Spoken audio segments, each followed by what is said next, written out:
bien-aimés téléspectateurs de la télévision d'État Santé, nous saluons encore une fois au nom du Seigneur Jésus-Christ.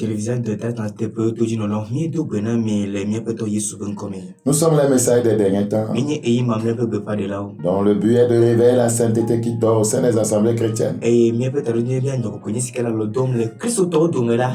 préparer le peuple de Dieu dans l'urgence, à s'apprêter dans l'urgence pour le retour imminent du Seigneur Jésus-Christ.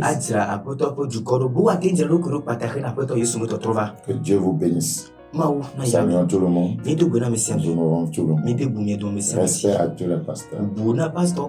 Soyez bénis au nom de Jésus. Prions s'il vous plaît. Père Saint, te disons merci. Bénis ta parole. Au nom de Jésus. Amen. Amen. La puissance de la concentration. C'est une série d'enseignements. Deutéronome chapitre 5. Deutéronome chapitre 5. Le verset 32, notre texte de base. Vous ferez avec soin ce que l'Éternel votre Dieu vous a ordonné. Vous ne vous en détournerez ni à droite ni à gauche. La concentration.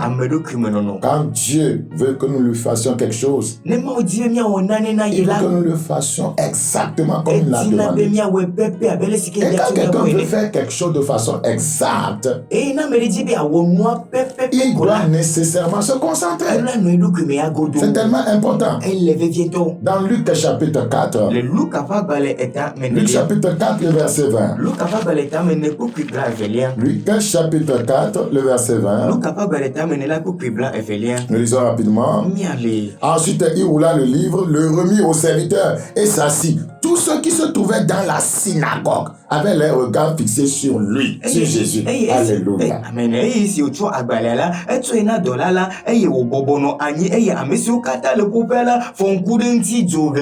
Quand vous venez dans la maison de Dieu, ici ils sont dans la maison de Dieu, et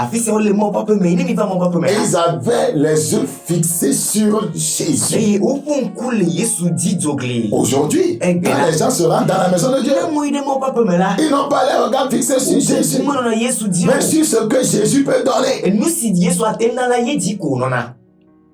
C'est pourquoi ça ne marche pas. Ce n'est pas Jésus lui-même qui intéresse les gens. C'est la guérison qui donne. Les enfants qui peuvent donner. Le travail qui peut donner. L'argent qui peut donner. C'est pourquoi les gens ne changent pas. Parce que si vous avez les regards fixés sur Christ, si vous êtes concentré, focalisé sur le Seigneur, votre vie va changer. Votre caractère va changer. Votre relation avec Dieu va grandir. Regardez dans 2 Corinthiens chapitre 3. 2 Corinthiens chapitre 3. Le verset 18. 2 Corinthiens chapitre 3 verset 18. Nous tous qui le visage découvert, contemplons comme dans un miroir la gloire du Seigneur. Nous sommes transformés. Quiconque contemple le Seigneur, quiconque a les regards fixés sur le Seigneur, il est transformé. Avant que je ne dise que quelqu'un est réellement enfant de Dieu, je dois voir des transformations dans sa vie. Je ne veux pas voir l'argent qu'il a, les maisons qu'il a construites, voyez les diplômes qu'il a, les réalisations qu'il a. Non, je dois voir sa vie transformée, son caractère transformé. Et je saurai qu'il a les regards fixés sur Jésus. Et je saurai que quand il va à l'église, c'est pour se concentrer sur le Seigneur. Parce que quiconque se concentre sur le Seigneur est transformé à la même image. Il ressemble au Seigneur. Il a le caractère de Christ. Il est doux et humble de cœur. On remarque les fruits de l'esprit dans sa vie. Vous voyez la paix, la joie, l'amour, etc. Il est changé de l'intérieur vers l'extérieur. Praise the Lord. Ils avaient les regards fixés sur lui. Ils avaient les regards fixés sur lui. Nous tous qui le visage découvert, contemplons comme dans un miroir la gloire du Seigneur. Nous sommes transformés en la même image. En la même image. Combien de croyants ressemblent à Christ? Christ est-il un voleur? Mais beaucoup volent. Christ est-il un escroc? Beaucoup escortent. Christ est-il un fornicateur? Mais beaucoup forniquent en allant à l'église. En priant sur Jésus. Beaucoup commettent adultère. En priant sur Jésus. Mais qu'en est-il de la vie transformée? Beaucoup sont méchants. Mais ils invoquent sur Jésus. Beaucoup sont hypocrites. En invoquant sur Jésus. La Bible dit, si nous sommes concentrés sur lui, nous sommes transformés en la même image. Ce que Christ n'est pas, nous ne pouvons pas l'être. 1 Jean 4, 17. Tel il est dans ce monde. Tel nous sommes. La Bible dit, soyez parfaits comme votre Père Céleste l'est. Cela ne peut pas arriver si on n'est pas concentré sur lui. C'est pas possible. La Bible dit, soyez saints dans toute votre conduite. Soyez saints car je suis saint. Mais vous n'êtes pas concentré sur le saint. Comment pouvez-vous attraper la sainteté? Vous n'êtes pas concentré sur le saint. Vous n'êtes pas concentré sur le saint. Comment vous pouvez mener une vie de sainteté? Je prie que le Seigneur nous aide. La Bible dit dans Hébreux 12, Hébreux 12, 2, la puissance de la concentration. Hébreux 12, 2, il est écrit, ayant les regards sur Jésus. Beaucoup d'entre nous n'avons pas les regards sur Jésus. D'autres vont à l'église pour aller regarder s'il y a de belles femmes pour se marier. D'autres ils vont pour voir qui a amené le plus beau véhicule. Je vais m'approcher de lui pour qu'il m'aide à payer mes dettes.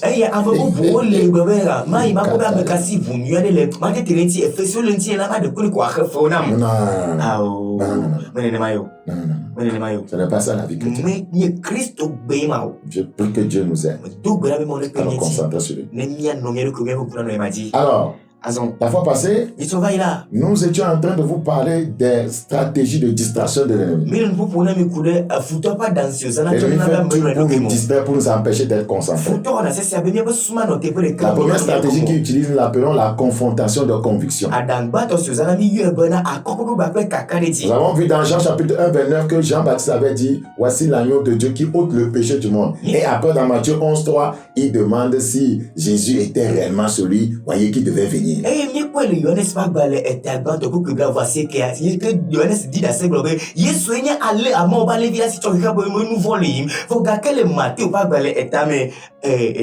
11, 3.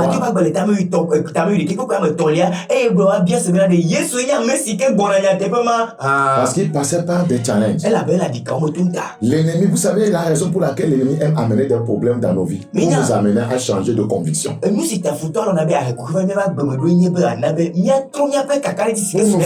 Pour faire croire aux chrétiens que Dieu était incapable de résoudre son problème, que Dieu était infidèle. C'est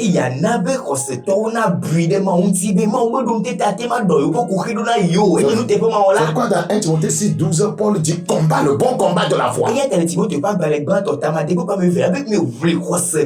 te laisse pas distraire par tout ce que l'ennemi amène. Sois concentré sur Jésus. Et il te donnera une révélation. Il va t'inspirer pour que tu progresses.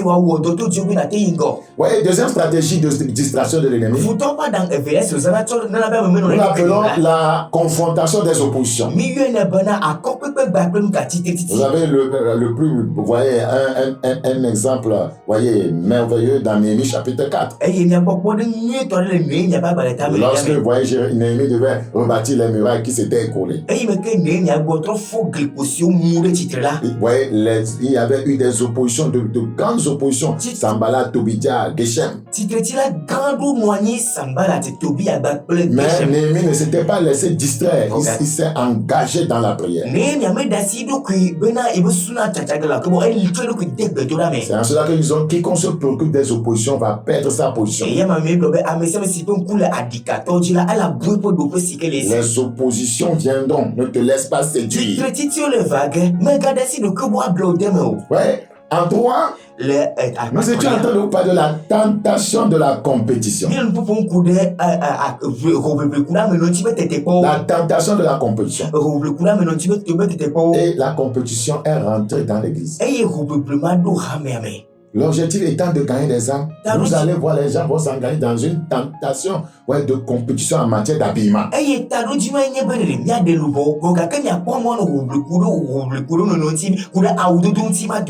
verrai la compétition au niveau des sœurs. Quand quelqu'un achète TV, quelqu'un dit je vais aller au niveau de Tigan. Le pasteur Babarola crie qu'on doit réparer le toit de l'église. Mais personne ne le regarde. C'est compétition entre TV et Tigan. Pasteur Babarola, le dominant wado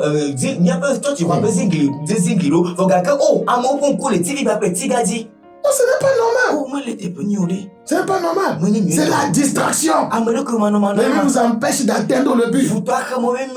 La Bible dit contentez-vous de ce que vous avez. Au niveau des pasteurs, c'est le pire.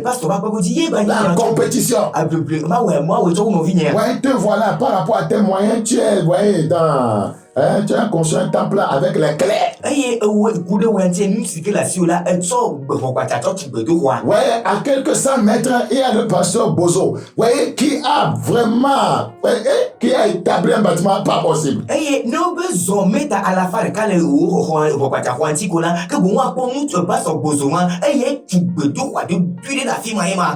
La compétition commence. Tu vas venir parler à tes fidèles. Leur dis que vous allez faire à la banque. Vous allez apporter 20 millions. Chaque fin du mois, tous les salaires des fidèles doivent aller là-bas. Tu vas les forcer, les gens vont vendre tout, même vendre leurs biquets et leurs casseroles.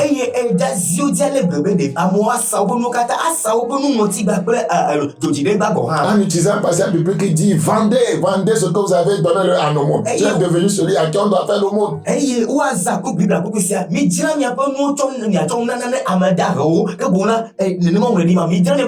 es entré dans une compétition périleuse.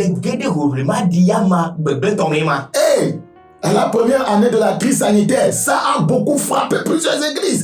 Pourquoi avez fait des prêts?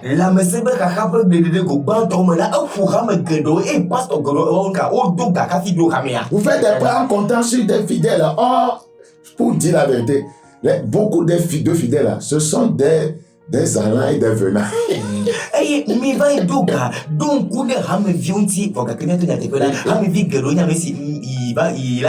Ce sont des allants et des venants. C'est la vérité. Beaucoup ne sont pas stables. Et tu comptes sur eux. Tu vas le regretter toute ta vie. Et c'est la compétition qui amène là-bas. La compétition. La Bible dit contentez-vous de ce que vous avez.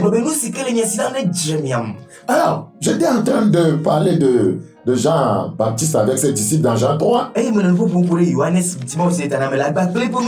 disciples ont voulu l'opposer à Jésus. Jean 3. Jean 3. Les disciples de Jean-Baptiste ont voulu l'amener à compétir avec Jésus.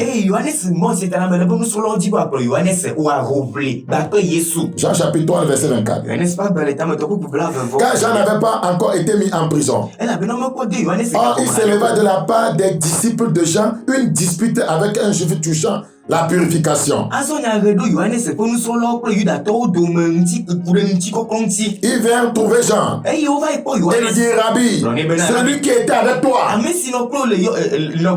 au-delà du Jourdain, celui que tu as baptisé, tu l'as baptisé, tu es plus grand que lui, non? Et à qui tu as rendu témoignage? Voici, il baptise et tous se font à lui. Ça arrive au sein du corps pastoral. Le jeune que tu as, voyez, aidé dans la foi. On l'appelle apôtre. Toi, tu es demeuré, voyez, pasteur. Pourquoi ne pas, voyez, augmenter ton titre? Ce n'est pas une question d'augmenter les titres. Nous ne sommes pas en compétition. Il dit, mais tu l'as baptisé, tu es plus grand que lui. Mais tous se font à lui. Ils étaient en train de pousser, voyez, leur maître, voyez, à la compétition.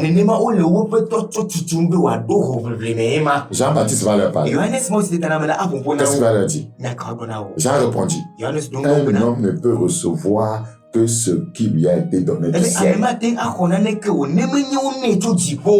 Ce que Jésus fait, c'est ce qu'on lui a donné. Ce que je fais, c'est ce qu'on m'a donné. Pourquoi la compétition?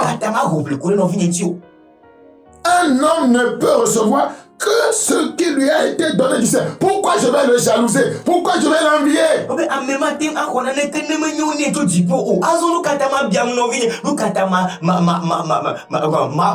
Vous-même mettez témoin que j'ai dit, je ne suis pas le Christ. Je ne suis pas le Christ.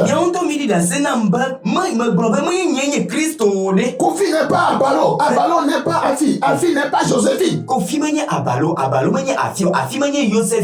Pourquoi nous allons entrer en compétition? C'est ce qu'on lui a donné qu'il fait. Il dit, celui à qui appartient l'épouse, c'est l'époux. Mais l'ami de l'époux, qui se tient là, et l'entend, éprouve une grande joie à cause de la voix de l'époux.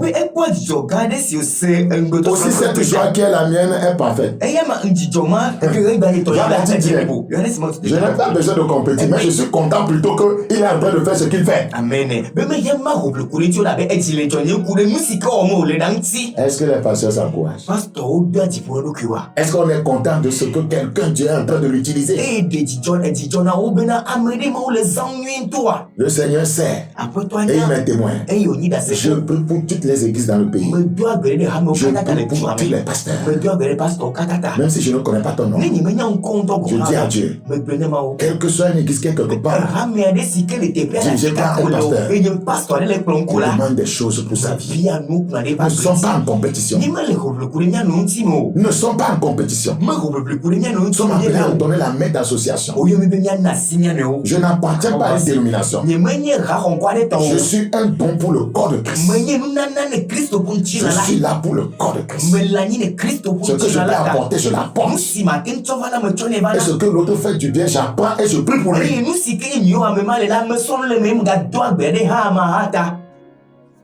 Quelle leçon de Jean-Baptiste? Il dit, ma joie est parfaite. Et il va dire quelque chose de terrible. Au verset 30. Il faut qu'il croisse. Et que je diminue. Je n'ai pas besoin de compétir avec lui. Tous peuvent aller à lui. C'est important. Si tous se font à Jésus, cela ne me dérange pas. Pourquoi? Parce que Jésus est le chemin, la vérité et la vie. Moi, je ne peux pas donner la vie aux gens. Jésus peut leur donner la vie. Je ne peux pas sauver les gens. Jésus peut les sauver. Je ne peux pas guérir. Jésus peut les guérir. Je ne peux pas délivrer. Jésus peut les délivrer. Je ne peux pas changer leur vie, transformer leur caractère. Jésus peut le faire. Que tous aillent à Jésus. Allez à Jésus et non à une dénomination. Allez à Jésus et non à un pasteur. C'est important. En tant que pasteur, on n'a pas besoin de faire des choses pour séduire les gens à venir à nous. Mais nous devons les amener vers Jésus. Amen. Tu n'es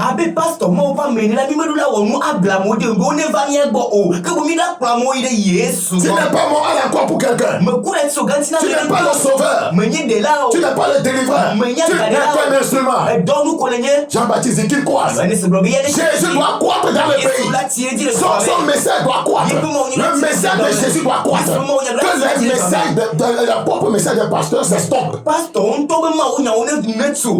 Le propre message des pasteurs, c'est stop. Que le message de Jésus, le message de salut, de la justice, de la vérité, de la sainteté, que ces messages aillent plus loin. Parce qu'ils viennent de Christ. Paul disait, nous ne nous prêchons pas nous-mêmes. Mais c'est Christ que nous prêchons. Que tous aillent à Christ. Que tous les Togolais aillent à Christ. Jean-Baptiste disait, il ne doit pas venir à moi. Qu'ils aillent tous à Christ. Et Jean-Baptiste va dire au verset 35. Le Père aime le Fils. Et il a remis toutes choses entre ses mains. Pourquoi je vais compétir avec lui? Il a remis toutes choses entre les mains du Fils. Celui qui croit au Fils a la vie éternelle. Celui qui ne croit pas au Fils ne verra point la vie, mais la colère de Dieu demeure sur lui. Donc pourquoi vous me dites que tous se font à lui? Pourquoi vous me dites que tous se font à lui? Mais c'est lui qui a la vie éternelle. Que tous aillent à Christ. Aujourd'hui, les pasteurs combattent. Ils sont dans un combat de fidèles. Ils sont fidèles. N'allez pas là-bas. Vous êtes mes fidèles. Si quelqu'un sort d'ici, allez maudit. Vous avez volé des âmes. Les âmes appartiennent à Christ. Un jour, un homme de Dieu a eu une révélation dans laquelle le Seigneur Jésus lui disait, beaucoup de pasteurs, quand ils gagnent les âmes, ils me les donnent. Ils me les donnent. Après, ils les reprennent. Après, ils les reprennent. Aucune âme ne m'appartient. J'ai l'habitude de le dire. Aucun fidèle de mon assemblée ne m'appartient. Vous appartenez à Jésus-Christ.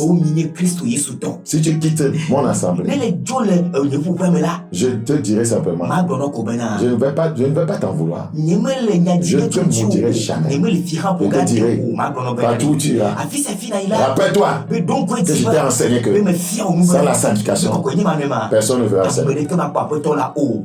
Rappelle-toi de ça. Sans la sanctification, personne ne verra le Seigneur. La quatrième stratégie de distraction de l'ennemi, nous l'appelons la tentation d'imitation. Vous savez, là où il y a, voyez, la compétition, il y aura nécessairement quoi? L'imitation. Vous voulez imiter les autres. C'est ça qui détruit l'œuvre. On veut imiter ceux qui utilisent les sels. Les eaux en bouteille. C'est ça qui marche maintenant. On veut, voyez, on veut, comment on dit ça? Lorsque on veut déclarer des gens dorénavant qui sont devenus pasteurs. La cérémonie d'ordination. On imite ce que les anglophones font. On met des boubous noirs aux gens. Avec des chapeaux bien gondolés. Et après tout, le ministère devient gondolé. Les boubous noirs engendrent le deuil dans le ministère après la mort spirituelle. La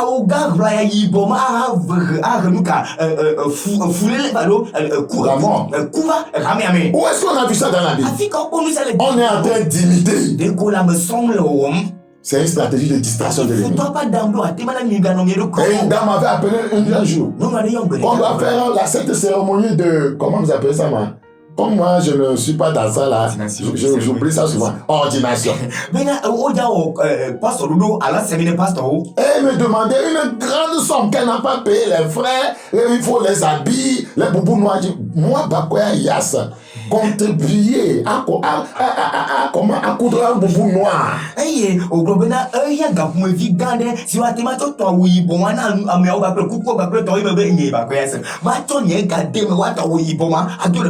Vous allez gagner les âmes. Vous devez prendre tout le temps avec des cérémonies, dépenser de l'argent, la nourriture. Vous pouvez investir dans le but de pouvoir présenter un homme à boubou noir et au chapeau gondolé.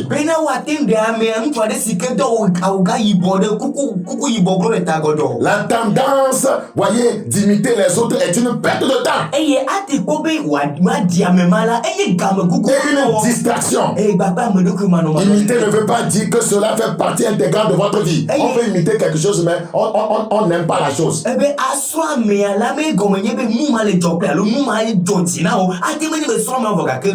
Christ est la seule personne à imiter. C'est tellement important.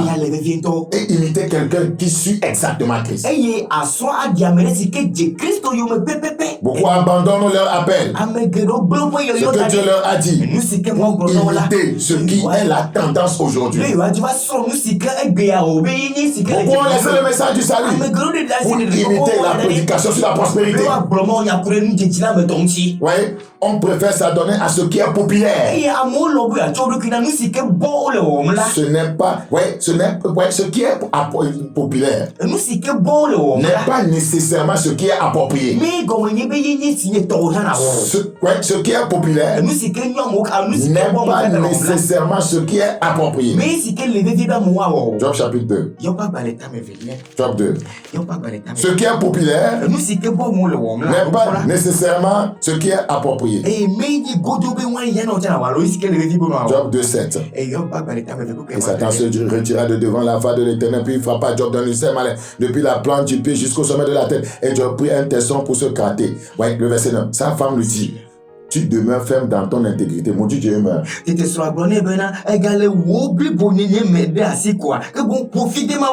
La femme de Job était en train de dire, quand les choses pareilles arrivent aux gens,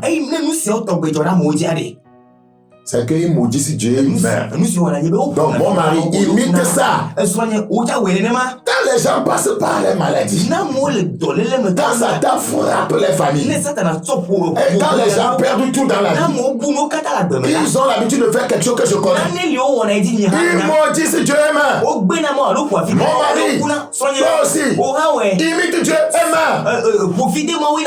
Dieu va lui dire non. L'imitation est une stratégie du diable. Et Dieu va donner une belle leçon à sa femme. Mais Dieu lui répondit: tu parles comme une femme insensée. Voilà, tu parles comme une femme insensée. La tentation d'imitation. Ceux qui imitent, vous voyez, n'importe quoi, c'est parce qu'ils ne savent pas ce que Dieu les a appelés à faire.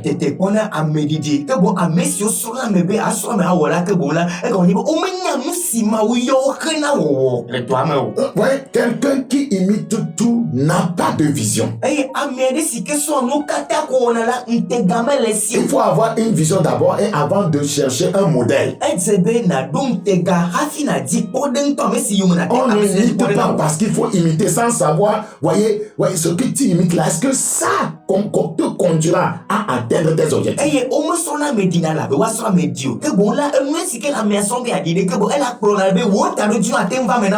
Job dit quoi? Nous recevons de Dieu le bien et nous ne recevons pas aussi le mal. En tout cela, Dieu ne pécha point par ses lèvres.